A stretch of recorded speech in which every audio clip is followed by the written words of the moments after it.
Hello viewers, আশা করি ভালো আছো। প্রতিবারে না আপনার সামনে নতুন আরেকটি ভিডিও নিয়ে চলে আসলাম। আজ আলোচনা করব আপনার এইচএসসি 2024 সালে যারা পরীক্ষাটা বাতিল করা হয়েছে, যে আপনাদের যে গ্রুপ ম্যাপিং করে সাবজেক্ট ম্যাপিং করে যে আপনাদের নাম্বারটা দেওয়া হবে।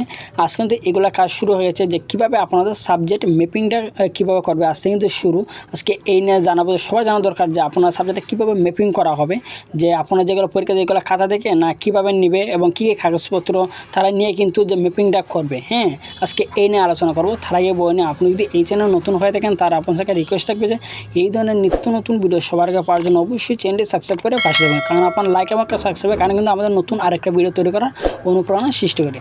সরাসরি সেই আমরা আপডেটে চলে যে আপডেটটা প্রকাশিত হয়েছে।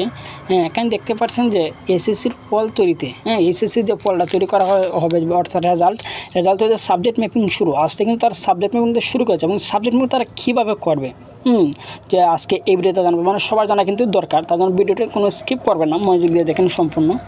যে আন্দোলনের মুখে বাতিল হওয়া এসএসসি পরীক্ষা ফল তৈরিতে সাবজেক্ট ম্যাপিং কার্যক্রম শুরু হয়েছে। এই কার্যক্রমে শিক্ষার্থীদের জিএসসি ও এসএসসি পরীক্ষার প্রয়োজনীয় কাগজপত্র শিক্ষা বোর্ডে জমা দেওয়ার নির্দেশ দেওয়া হয়েছে। কাগজপত্রগুলো সংগ্রহ করে 1 সেপ্টেম্বরের মধ্যে বোর্ড পাঠাতে কলেজের অধ্যক্ষের বলা হয়েছে।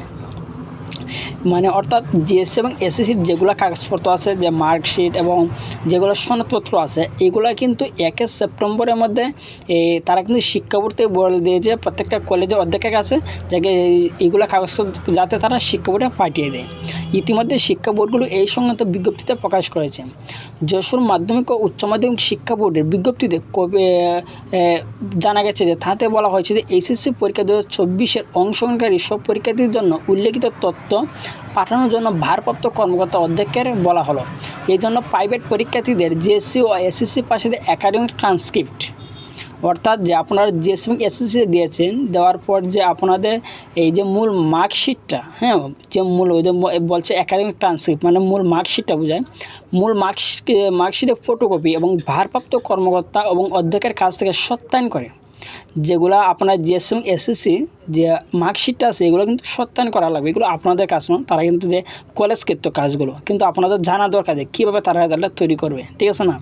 জিএসসি এবং এসএসসির পাশে একাডেমিক ট্রান্সক্রিপ্ট ফটোকপি এবং ভারপ্রাপ্ত কর্মকর্তা অধ্যক্ষের কাছ থেকে সত্যায়ন করে পরীক্ষা নিয়ন্ত্রক দপ্তরে জমা দিতে হবে। এবং যেসব পরীক্ষার্থী টেকনিক্যাল বোর্ড এবং উন্মুক্ত বিশ্ববিদ্যালয় থেকে জিএসসি এবং এসএসসি পরীক্ষা পাস করে 2024 সালে এসএসসি পরীক্ষায় অংশগ্রহণ করছে, তাদের জিএসসি এবং এসএসসি পরীক্ষার একাডেমিক ট্রান্সক্রিপ্টের ফটোকপি ভারপ্রাপ্ত কর্মকর্তা এবং অধ্যক্ষের কাছ থেকে সত্যায়ন করে পরীক্ষা নিয়ন্ত্রক দপ্তরে জমা দিতে হবে। সব পরীক্ষার্থীদের তথ্য যোগাযোগ প্রযুক্তি আইসিটি বিষয়ে ব্যবহারিকের প্রাপ্ত নম্বর বোর্ডের ওয়েবসাইটে দেওয়ার জন্য অনুরোধ করা হলো এবং ইতিমধ্যে এই বোর্ডের ওয়েবসাইটে খুলে দেওয়া হয়েছে। যেখানে দেখতে পাচ্ছেন যে আইসিটির যে ব্যবহারিক প্রাপ্ত নম্বর, আইসিটি কিন্তু পরীক্ষাটা হয়েছে, যে এই প্রাপ্ত নম্বরটা কিন্তু ব্যবহারিক দিয়ে দেবে কলেজ থেকে। আপনি যে কলেজে পড়ে এসেছেন সেই কলেজে কিন্তু তারা দিয়ে দিবে, তারা একটা মার্ক তারা তৈরি করে কিন্তু তারা দিয়ে দিবে। যে আপনাদেরকে কীরকম মার্ক দেওয়া যায় তারাই তৈরি করবে, আপনাদের কোনো কাজ না। যে সব পরীক্ষাদের তথ্য যোগাযোগ প্রযুক্তি আইসিটি বিষয়ে ব্যবহারিকদের প্রাপ্ত নম্বর বোর্ডে ওয়েবসাইটে দেওয়ার জন্য অনুরোধ করা হলো এবং ইতিমধ্যে এই বোর্ডের ওয়েবসাইট খুলে দেওয়া হয়েছে। এর আগে শিক্ষার্থীদের আন্দোলনের মুখে বাতিল হওয়া এসএসসি সমমানের পরীক্ষার ফলাফল 40 দিনের মধ্যে প্রস্তুত করে প্রকাশের প্রাথমিক রূপরেখা ঠিক করা হয়েছে বলে জানা গেছে। গত বুধবার শিক্ষা বোর্ডগুলোর কর্মকর্তাদের প্রথম বৈঠকে এই নিয়ে সিদ্ধান্ত হয়। ঢাকা মাধ্যমিক ও উচ্চ মাধ্যমিক শিক্ষা বোর্ডের পরীক্ষা নিয়ন্ত্রক অধ্যাপক আবুল বাশার বলেন যে পরীক্ষার্থী যেন সর্বোচ্চ সুবিধা পায় সেভাবে ফলাফল প্রস্তুত করা হবে এবং অনুষ্ঠিত পরীক্ষাগুলোর নম্বর এবং যেগুলো হয়নি সেগুলো সাবজেক্ট ম্যাপিং করে ফল প্রস্তুত করা হবে। যে অধ্যাপক আবুল বাশার আরও বলেন যে এইচএসসিতে খারাপ থাকলে জিএসসিতে ফল বিবেচনা করা হবে। এটার জন্য খুব একটা গুড নিউজ যে এইচএসসি 2024 সালের জন্য যে এসএসসি যদি আপনার খারাপ থাকে তার কিন্তু জিএসসি ফলটা বিবেচনা করবে এবং জিএসসিতে খারাপ করে 7 বিষয় যে পরীক্ষা দিয়েছেন এগুলো বিষয়ে ফল কিন্তু বিবেচনা করবে। এর মধ্যে আরেকটা প্রশ্ন, যে এর মধ্যে বলছে যে অনেক থানায় অনেকে আমাদেরকে কমেন্ট করছিল যে ভাই আমাদের তো খাতা ফুরিয়ে গেছে, তাহলে আমাদের যেগুলো পরীক্ষা তারা রেজাল্টটা পাবে কীভাবে? আপনার খাতা যদি পুড়ে যায়, তারা যদি না পায় তারা যদি না পায় তো সব এলাকায় পড়ছে না, কয়েকটা থানাতেও পড়ছে, মানে সারা বাংলাদেশে না, কিন্তু যে কয়েকটা থানা খাতা কিন্তু পড়ে গেছে। যেগুলো খাতা পড়ে গেছে এগুলো সাবজেক্ট কিন্তু আবার এসএসসি অথবা জিএসসি থেকে তারা ম্যাপিং করবে।